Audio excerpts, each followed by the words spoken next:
Hello everyone, welcome back to Impulse YouTube channel. இப்போ நம்ம பார்க்க போறது Constitutional Provisions for Women. இப்போ நம்ம கண்டினியூஸா ரீசெண்டா எல்லாமே women ரிலேட்டடான டாபிக்ஸ் பார்த்துட்டு இருக்கோம். சரி, எதனால அப்படின்னா கண்டிப்பா மெயின்ஸ் क्वेश्चन இப்போ வரது எதுலயுமே women இல்லாம ஒரு டாபிக் வரதே கிடையாது. ஸோ womenோட கொஸ்டின்ஸ் வந்து நம்மளோட ஒரு சின்ன முயற்சி. ஸோ மெயின்ஸ் எழுதுறவங்க எல்லாத்துக்குமே கொஞ்சம் யூஸ்ஃபுல்லா இருக்கும். ஸோ இந்த கண்டென்ட்ஸ் பத்தி நம்ம இன்னும் பார்க்க போறோம். So Constitutional Provisions for Women அப்படிங்கிறது என்னன்னா அரசியல் அமைப்புல பெண்களுக்கு என்னென்ன சலுகைகள் கொடுத்திருக்காங்க. ஸோ பெண்களுக்கான உரிமைகளை மீட்டலா இருக்கட்டும், இல்ல பெண்களுக்கான அதிகாரங்களை எடுக்கிறதா இருக்கட்டும், இல்ல பெண்களுக்கான ரிசர்வேஷன்ஸ் இடஒதுக்கீடுகளா இருக்கட்டும், பெண்கள் சம்பந்தமா என்னென்ன ஆர்டிகல்ஸ் அரசியலமைப்பு விதியா என்னென்ன கான்ஸ்டிடியூஷன் அமெண்ட்மெண்ட்ஸ் நம்மளுக்காக கொடுத்திருக்காங்க அப்படிங்கறத இந்த வீடியோல பார்க்க போறோம். ஸோ இதுல நம்ம கேட்டகரைஸ் பண்ணலாம் என்னென்ன அப்படின்னா ஃபண்டமெண்டல் ரைட்ஸ். ஸோ அடிப்படை உரிமைகள் எதெல்லாம் வந்து பெண்களால் தங்களுடைய உரிமைகளை கோரிக்க முடியும் அப்படிங்கிறதையும், ஸோ டிபிஎஸ்பி அரசியலமைப்புக்குட்பட்ட தீர்வு காணும் அமைவுகள். ஸோ இது மூலமா என்ன அப்படின்னா நம்ம கான்ஸ்டிடியூஷனுக்கு வச்சு நம்மளுக்கு என்னென்ன சலுகைகள் நம்ம எடுத்துக்க முடியும், கான்ஸ்டிடியூஷனோட சப்போர்ட் மூலியமா என்னென்ன சலுகைகள் நம்ம கோரி பெற முடியும் அப்படிங்கறத வந்து டிபிஎஸ்பில டிஃபைன் பண்ணியிருப்பாங்க. நெக்ஸ்ட் வந்து ஃபண்டமெண்டல் டியூட்டிஸ். ஸோ அடிப்படை கடமைகள், நம்மளுக்கு பெண்களை பாதுகாக்கிறதுக்காக இருக்கட்டும், இல்ல பெண்களுக்கு உரிமை கொடுக்கறதுக்காக இருக்கட்டும், அதெல்லாம் ஒரு கடமைகளுக்காக ஒரு பட்டியலே வந்து வச்சிருப்பாங்க. இதெல்லாம் பெண்களுக்கு நம்ம செய்யணும் அப்படிங்கறது வந்து ஒரு கான்ஸ்டிடியூஷனல் அமெண்ட்மெண்டாவே கொண்டு வந்திருப்பாங்க. அது மட்டும் இல்லாம எலெக்ஷன்ல என்னென்ன பொசிஷன்ஸ், ஸோ எலெக்ஷன்ல எதுக்கெல்லாம் ரிசர்வேஷன்ஸ் கொடுத்திருக்காங்க, இப்ப பஞ்சாயத்தா இருக்கட்டும், நகராட்சியா இருக்கட்டும், இதெல்லாம் பெண்களுக்கு எவ்வளவு இடஒதுக்கீடு கொடுத்திருக்காங்க, அதுல தலைமைத்துவம் என்ன முக்கியத்துவம் அப்படிங்கிறது எல்லாமே இந்த வீடியோல நம்ம பார்க்க போறோம். So first one fundamental rights. So அடிப்படை உரிமைகள், என்னென்ன உரிமைகள் பெண்களுக்காக கொடுத்திருக்காங்க அப்படின்னு பார்த்தோம் அப்படின்னா ஸோ ஆர்டிகல் 14. ஸோ ஆர்டிகல் 14 அப்படிங்கிறது நம்மளுக்கு தெரியும், சட்டத்தின் முன் அனைவரும் சமம். ஸோ இதுல பெண் அப்படிங்கிறதுனால உங்களுக்கு பாகுபாடோ இல்ல நீங்க வந்து கொஞ்சம் வீக்கர் ஜெண்டர் அப்படிங்கறதுனாலயோ இந்த மாதிரியான எதுவுமே இல்லாம லா முன்னாடி எல்லாத்துக்குமே ஈக்குவல் ரைட்ஸ் இருக்கு. ஈக்குவாலிட்டி பிஃபோர் லா, சட்டத்தின் முன் அனைவரும் சமம். இதுல பெண்கள் ஆண்கள் அப்படிங்கிற எந்த வேறுபாடும் இல்லாம எல்லாத்துக்கும் நியாயமான தீர்ப்பு வழங்குறது அப்படிங்கறத கான்ஸ்டிடியூஷன் அமெண்ட்மெண்ட் மூலமா கான்ஸ்டிடியூஷன் லாலேயே ஆர்டிகல் 14 கீழே கொண்டு வந்திருக்காங்க. நெக்ஸ்ட் ஒன் ஆர்டிகல் 15ல 1. ஸோ இது என்ன அப்படின்னா பிறப்பின் அடிப்படையிலேயோ இல்ல காஸ்டா இருக்கட்டும், பர்த்தா இருக்கட்டும், பர்த் பிளேஸா இருக்கட்டும், நிறம், வெறி, இது எதுலையுமே வந்து பாத்தீங்க அப்படின்னா பாகுபாடு காட்டக்கூடாது. சாதி, மதம், பிறப்பு, பாலினம், பிறந்த இடம். ஸோ அதுதான் இங்க சொல்லியிருப்பாங்க. என்னென்ன prohibition of discrimination on certain grounds of religion, race, caste, gender, place of birth. இதோட அடிப்படையில யாருக்குமே வந்து பாகுபாடு காட்டக்கூடாது அப்படிங்கிறதும். ஸோ ஃபர்ஸ்ட் ஒன் விமனுக்கான ஒரு கிரைட்டீரியா அங்க இருக்கு. என்ன அப்படின்னா விமன் அப்படிங்கிற ஒரு ரீசன்னால அவங்களுக்கு டிஸ்கிரிமினேஷன்ஸ் இருக்கக்கூடாது. And at the same time religion வைஸாவோ இல்ல அவங்களுக்கான காஸ்ட் மூலியமாவோ எந்த இடத்துல பிறந்தவங்க அப்படிங்கறது மூலியமாவும் பாகுபாடு காட்டக்கூடாது அப்படிங்கறத ஆர்டிகல் 15 சப்கிளாஸ் 1ல வந்து சொல்லியிருப்பாங்க. அதே மாதிரி ஆர்டிகல் 15 சப்கிளாஸ் 3. ஸோ இதுல என்ன சொல்லியிருக்காங்க அப்படின்னா so special arrangements for development of women and children. அதாவது ஒரு மாநில அரசு பெண்களுக்காக இருக்கட்டும், குழந்தைகளுக்காக இருக்கட்டும் என்னென்ன சலுகைகள் கொடுக்க முடியும், என்னென்ன சட்ட உதவிகள் செய்ய முடியும் அப்படிங்கறத இந்த ஆர்டிகல் 15(3) கீழே இம்போஸ் பண்ணியிருக்காங்க. ஸோ இது என்னுடைய மாநிலத்தில் இருக்கக்கூடிய பெண்களுக்காக நான் வழங்க போறேன் அப்படிங்கறத ஒரு மாநில அரசு என்ன டிசைட் பண்ணிக்கணும் அப்படிங்கிறதுக்கான உரிமைகளை இந்த ஆர்டிகல் 15(3)ல வந்து கொடுத்திருப்பாங்க. Next one article 16. So article 16 அப்படிங்கிறது equal opportunities in public employment. எல்லாத்துலயுமே அதாவது சம வேலை வாய்ப்புல உரிமை கொடுக்கணும் பெண்களுக்கும் ஆண்களுக்கும். இவங்க வந்து வீக்கர் செஷன், ஸோ அதாவது இவங்க வந்து உடல் ரீதியா வந்து பலவீனமானவங்க அப்படிங்கிறதுக்காக இல்லாம ரெண்டு பேர்த்துக்குமே வந்து பொது வேலைகள்ல சம வாய்ப்பு கொடுக்கணும். இவங்க மூலியமா தான் நம்ம அதிகமா வேலை வாங்க முடியும், பெண்கள் மூலியமா வேலை வாய்ப்பு அதிகமா கிடைக்காது அப்படிங்கிறது எல்லாத்தையும் தாண்டி ஆண் பெண் இரு பாலருக்கும் ஈக்குவல் ஆப்பர்ச்சுனிட்டிஸ் கொடுக்கணும் அப்படிங்கறத வந்து நம்ம ஃபண்டமெண்டல் ரைட்ஸ்ல நம்ம கான்ஸ்டிடியூஷனல் அமெண்ட்மெண்ட்ஸ் மூலமா கான்ஸ்டிடியூஷனல் மூலமா அரசியலமைப்புல வந்து இதை ஒரு சட்டமாவே வச்சிருக்காங்க. இதெல்லாம் நம்ம கண்டிப்பா செய்யணும் அப்படின்னு சொல்லிட்டு டிஃபைன் பண்ணி இருக்கிறது. Okay. So next one DPSP, Directive Principle of State Policy. அதாவது அரசியலமைப்புக்குட்பட்ட தீர்வு காணும் உரிமைகள். ஸோ இதுல என்னென்னலாம் வந்து பெண்களுக்காக சொல்லி சார்ந்திருக்கு அப்படின்னு சொல்லி பார்க்க போனோம்னா ஆர்டிகல் 39 சப்கிளாஸ் A. ஸோ இது மூலமா என்ன சொல்றாங்க, the right to adequate means of livelihood for all citizens. எல்லாருக்கும் ஒரு சமமான வாழ்வாதாரம் கொடுக்கணும். ஸோ இப்போ பெண்கள் அப்படிங்கறதுனால அவங்களுக்கு வேலை வாய்ப்பு ரொம்ப கம்மியா இருக்கு. அதிகபட்சமா பெண்கள் அப்படின்னு பார்த்தோம்னா இன்னைக்கு ஒரு ரீசன்ட் சர்வே பிரகாரம் பார்த்தோம் அப்படின்னா அதிகபட்சம் பெண்கள் அப்படிங்கிறவங்க வெறும் பார்லர்ஸ், மேக்கப் ஆர்டிஸ்ட் அந்த மாதிரியான வேலைகளை தான் வந்து அதிகமா இருக்காங்க. ரூல் பண்றதா இருக்கட்டும் இல்ல கவர்ன்ஸா இருக்கட்டும், இதெல்லாம் வந்து பாத்தீங்க அப்படின்னா பெண்கள் கம்மியா இருக்காங்க அப்படிங்கிற ஒரு சர்வே இப்போ ரீசெண்டா எடுத்திருக்காங்க. ஸோ அழகு கலை சார்ந்த இந்த மாதிரியான நிபுணர்கள் எல்லாமே இந்த மாதிரியான இதுலதான் வந்து, அது போக வீட்டு வேலை செய்யறது, இந்த மாதிரியான ஒரு அடிப்படை தொழில்கள் மட்டும்தான் பெண்களோட பங்குபாடு வந்து அதிகமா இருக்கு. மித்த எல்லாத்துலயும் பெண்களோட பங்கு கொஞ்சம் குறைவாகவே இருக்கு அப்படிங்கிறது இப்போ ரீசன்ட் சர்வே. ஸோ அந்த மாதிரி இல்லாம அவங்களுடைய வாழ்வாதாரத்துக்கு உரிமை கொடுக்கணும், அவங்களும் சமமா வாழணும், அவங்களுடைய வாழ்வாதாரத்தை அதிகப்படுத்தணும் அப்படிங்கறத இம்போஸ் பண்றதுதான் இந்த ஆர்டிகல் 39 சப்கிளாஸ் ஏ அப்படிங்கிறது. So next one article 39 subclause D. So இதுல என்ன கொடுத்திருக்காங்க அப்படின்னா equal work for both men and women, அதாவது சம வேலைக்கு சம ஊதியம். ஸோ இவங்க கம்மியா வேலை செஞ்சிருக்காங்க, இவங்க அதிகமா வேலை செஞ்சிருக்காங்க அப்படின்னு ஆண்களுக்கு ஒரு சேலரியும் பெண்களுக்கு ஒரு சேலரியுங்கிற ஒரு முறைதான் வந்து முதல்ல இருந்துச்சு. அதை மாத்தணும் அப்படிங்கிறதுக்காக ஆர்டிகல் 39 சப்கிளாஸ் டில வந்து இந்த ஒரு பவரை கொண்டு வந்திருக்காங்க. ஸோ இது மூலியமா யார் யார் என்ன வேலை செய்யறாங்களோ அவங்களுக்கு அதுக்கான பே நம்ம கொடுக்கணும், ஊதியம் கொடுக்கணும் அப்படிங்கிறது இந்த 39 டில இம்போஸ் பண்ணியிருக்காங்க. ஸோ அதுதான் equal pay for equal work அப்படிங்கிறத நம்ம சொல்லியிருக்கோம். ஸோ டிபிஎஸ்பியில் 39 டி. நெக்ஸ்ட் ஒன் ஆர்டிகல் 39 ஏ.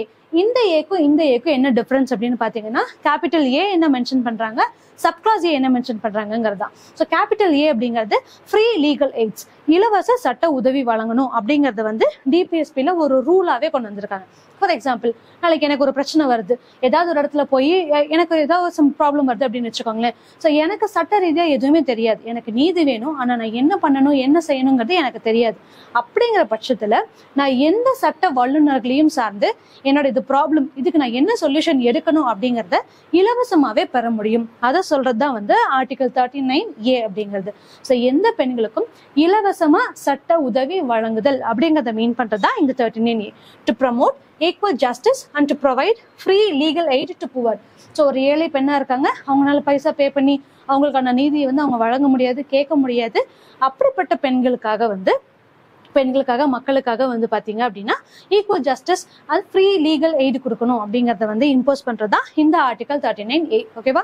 ஸோ 39 ஸ்மால் ஏக்கும் கேபிட்டல் ஏக்கும் உங்களுக்கு டிஃபரன்ஸ் புரிஞ்சிருக்கும்னு நினைக்கிறேன். 39 ஸ்மால் ஏ அப்படிங்கிறது வந்து அவங்களுடைய வாழ்வாதாரத்துக்காக, 39 கேபிட்டல் ஏ அப்படிங்கிறது வந்து பாத்தீங்க அப்படின்னா அவங்களுக்கு இலவச சட்ட உதவிக்காக. Okay, next one article 42. So 42 அப்படிங்கிறது ரொம்ப முக்கியமான மகப்பேறு நலச்சட்டம், மெட்டர்னிட்டி ரிலீஃப். ஸோ இது எப்போ கொண்டு வந்தாங்க மகப்பேறு நலச்சட்டம் அப்படின்னு பாத்தீங்கன்னா 1961 ஆக்ட் பிரகாரம் பாத்தீங்க அப்படின்னா எல்லா பெண்களுக்கும் மகப்பேறு காலத்துல விடுமுறை கொடுக்கணும் அப்படிங்கிறது ஒரு ரூலா இருந்துச்சு.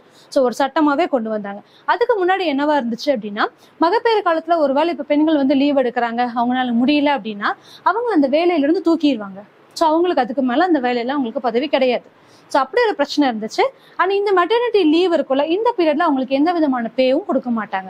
ஸோ அதை மாற்றக்கூடிய ஒரு ஆர்டிகல் 42 இருந்துச்சு. 1961 பிரகாரம் மகப்பேறு நல சட்டம் மூலியமா இந்த மகப்பேறு நல உதவி வந்து அவங்களுக்கு கிடைச்சிச்சு.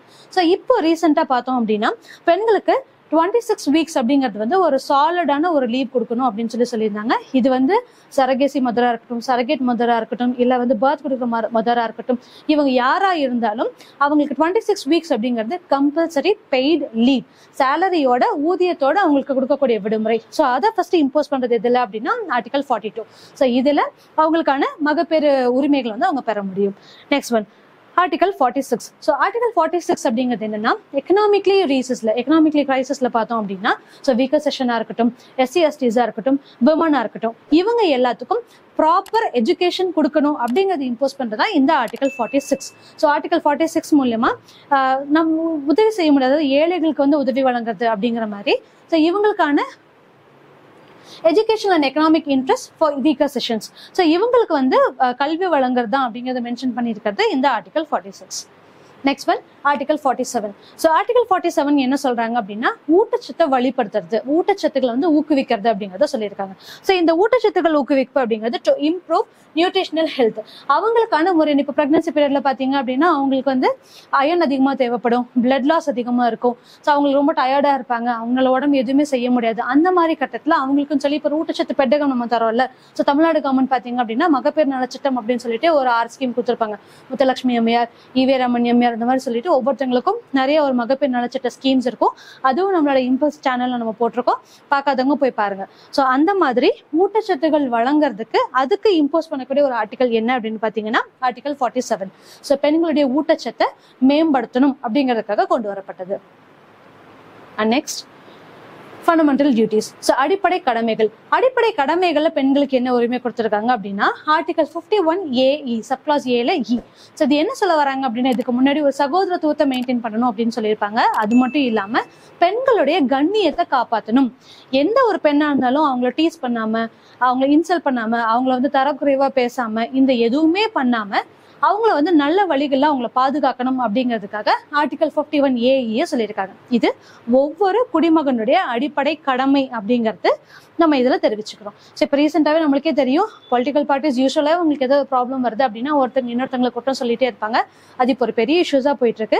ஸோ இதுல இன்னொரு முக்கியமான விஷயம் என்ன அப்படின்னா, ஒவ்வொரு இந்திய குடிமகனும் அவங்களா இது பிளட்ஜ் பண்ணிக்கக்கூடிய ஒரு விஷயம். ஸோ எந்த பெண்களையும் நான் துன்புறுத்த மாட்டேன், எந்த பெண்களுடைய கண்ணியத்தையும் நான் கெடுக்க மாட்டேன், அவங்களுக்கான ஒரு உரிமையை நம்ம கொடுப்போம் அப்படிங்கிறது இதை வந்து இது மூலியமா நம்ம அவங்களுக்கு பிளட்ஜ் பண்ணக்கூடியது.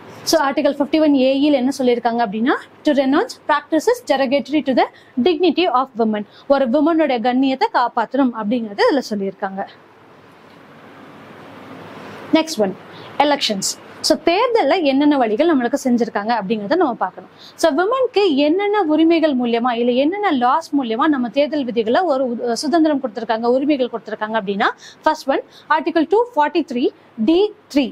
ஸோ இது என்ன அப்படின்னா, ரெண்டுமே வந்து பஞ்சாயத்து அண்ட் நகராட்சி. ஸோ கிராமப்புற பஞ்சாயத்தா இருக்கட்டும் இல்லை நகராட்சிகளா இருக்கட்டும், பஞ்சாயத்து அண்ட் முனிசிபாலிட்டிஸ், இதுல வந்து பெண்களுக்கு என்ன உரிமைகள் இருக்கு அப்படிங்கறது இதுல நம்ம பார்க்க போறோம். ஸோ D3ல ஃபர்ஸ்ட் என்ன சொல்லியிருக்காங்க அப்படின்னா, பெண்களோட பார்ட்டிசிபேஷன். இப்போ எலெக்ஷன்ல பெண்கள் பங்கெடுக்கிறது அப்படின்னு சொல்லி பார்த்தோம்னா, இப்போ இவ்வளவு சீட்ஸ் இருக்கு அப்படின்னா, இப்போ 30 சீட்ஸ் இருக்கு அப்படின்னா அதுல 3ல 1 பங்குக்கு குறையாம கண்டிப்பா பெண்களோட பார்ட்டிசிபேஷன் இருக்கணும், பெண்களும் அதுல பங்கேற்கணும் அப்படின்னு சொல்ல வரதா வந்து என்ன அப்படின்னா ஆர்டிகல் 243D3.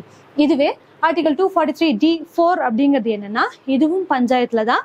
ஸோ அவங்களுடைய ஹெட் இருப்பாங்கல்ல, தலைமைத்துவம் இருக்கும்ல, அந்த தலைமைத்துவம்ல பெண்கள் 3ல 1 பங்குக்கு குறைவு இல்லாம, அதாவது குறையாம தலைமைத்துவத்திலையும் பெண்கள் இருக்கணும் அப்படிங்கறது இம்போஸ் பண்றதா ஆர்டிகல் 243D4.